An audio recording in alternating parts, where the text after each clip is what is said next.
Dear viewers, आज के lecture में हम पढ़ेंगे मलेरिया। तो चलो स्टार्ट करते हैं। Understanding malaria. मलेरिया की काजिस क्या है, सिम्टम्स क्या है एंड प्रिवेंशन क्या है, यानी मलेरिया की प्रिवेंशन हम किस तरह करेंगे और उसकी काजिस वगैरह क्या है। Malaria is caused by A parasite transmitted through mosquito bytes. Malaria किस वजह से काज होती है? मलेरिया एक पैरासाइट की वजह से काज होती है और ये पैरासाइट किस के थ्रू ट्रांसमिट होते हैं? मस्कीटो बाइट के थ्रू ये मुंतकिल होती है इंसानों में। When an infected mosquito bites a person the parasite enter their blood stream and travel to the liver. जब एक इन्फेक्टेड मस्कीटो किसी पर्सन को बाइट करता है तो वो पैरासाइट्स उसके ब्लड स्ट्रीम में शामिल होकर लीवर तक पहुंच जाता है और वहाँ पे फिर ये अपना साइकिल जो है वो कंप्लीट करते हैं, जिसके थ्रू फिर ये आरबीसी में एंटर हो जाते हैं। From there they infect red blood cells. यहाँ पे ऑलरेडी एक्सप्लेन किया गया है कि लीवर में जब ये पैरासाइट पहुँच जाते हैं तो वहाँ पे ये क्या करते हैं? आरबीसी को इन्फेक्ट करते हैं, यानी रेड ब्लड सेल्स को इन्फेक्ट करते हैं। The cycle continues when an uninfected mosquito bytes the infected person and becomes a carrier of the parasite. जब इंसान में ये पैरासाइट अपना साइकिल कंप्लीट करता है तो जब फिर अनइन्फेक्टेड मस्कीटो उस इंसान को बाइट करता है तो वो सारे मस्कीटो क्या हो जाती है? इन्फेक्टेड हो जाती है और वो फिर कैरियर बन जाते हैं। यही वजह है कि जहाँ पे मलेरिया पेशेंट ज़्यादा हो तो वहाँ पे मलेरिया की स्प्रेड जो है वो ज़्यादा होगी। Signs and symptoms of malaria include fever, chills, headache, nausea, vomiting, diarrhea, abdominal pain, muscle or joint pain, fatigue, rapid breathing, rapid heart rate and cough। ये सारे जो है ये क्या है? सिम्टम्स है मलेरिया की। यानी इसमें क्या होगा? टेम्परेचर होगा, हेडेक होगा, नाजी, वोमिटिंग, डायरिया, एब्डोमेन में पेन होगा, मसल पेन होगा। ये सारे जो है ये क्या है? मलेरियल सिम्टम्स है।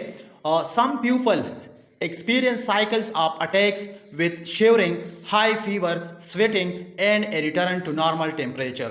यानी अक्सर पेशेंट्स को क्या होती है? बहुत ज़्यादा सीवियर टेम्परेचर होती है, उसके बाद फिर स्वेटिंग होती है और उसके बाद फिर नॉर्मल टेम्परेचर में आ जाती है। यानी मलेरिया बुखार में क्या होती है? बहुत ज़्यादा टेम्परेचर होती है, उसके साथ शिवरिंग होती है और एक घंटा बाद फिर स्वेटिंग होती है और फिर टेम्परेचर ख़त्म हो जाती है।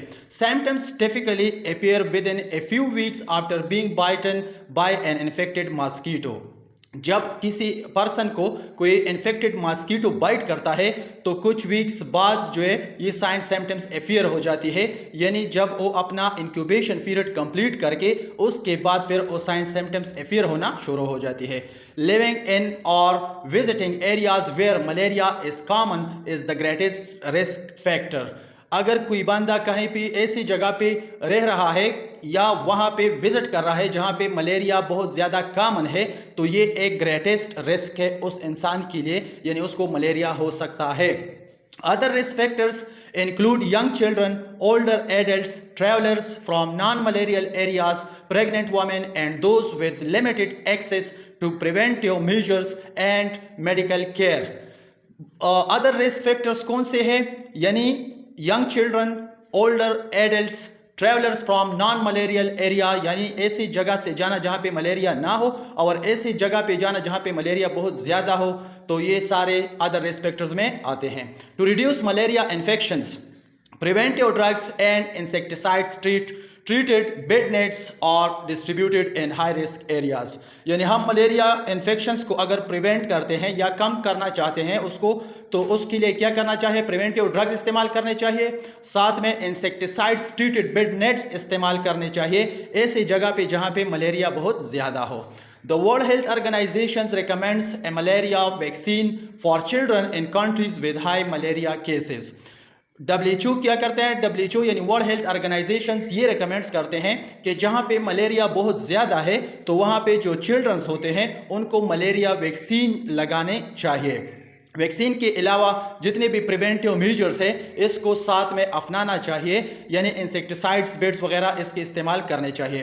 Travellers can protect themselves by wearing protective clothing, using bed nets, taking preventive medicine. अगर कोई बंदा ट्रेवल्स करता है और ऐसे एरिया में जा रहा है जहाँ पे मलेरिया बहुत ज़्यादा कॉमन है तो उसको प्रोटेक्टिव क्लॉथ पहनना चाहिए, यूजिंग बेड नेट्स यानी बेड नेट्स इस्तेमाल करने चाहिए और साथ में टेकिंग प्रिवेंटिव मेडिसिन इस्तेमाल करने चाहिए, यानी प्रिवेंटिव मेडिसिन ज़रूर इस्तेमाल करने चाहिए ऐसे बंदे को। Malaria is a serious disease that affects millions of people world wide. Malaria एक सीरियस डिजीज़ है, ख़तरनाक डिजीज़ है, और इससे क्या होते हैं, मिलियंस ऑफ पीपल जो है ये दुनिया में इफ़ेक्ट होते हैं। तो इसलिए इससे प्रिवेंटिव मेजर जो है ये इस्तेमाल करना बहुत ज़्यादा ज़रूरी है। Understanding its causes or recognizing the symptoms and taking preventive measures are crucial in combating this disease।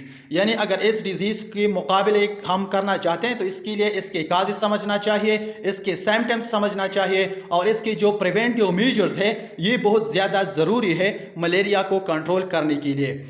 तो ये हर इंसान को समझना चाहिए ताकि टाइमली इसका डायग्नोस हो और टाइमली इसका ट्रीटमेंट हो। Stay informed and take the necessary precautions to protect yourself and others from malaria. यानी ये क्या करना चाहिए, अपने आप को भी सेफ रखना चाहिए और साथ में जो अपने फैमिली वाले हैं उनको भी सेफ रखने चाहिए इन प्रिकॉशंस को अपनाने से।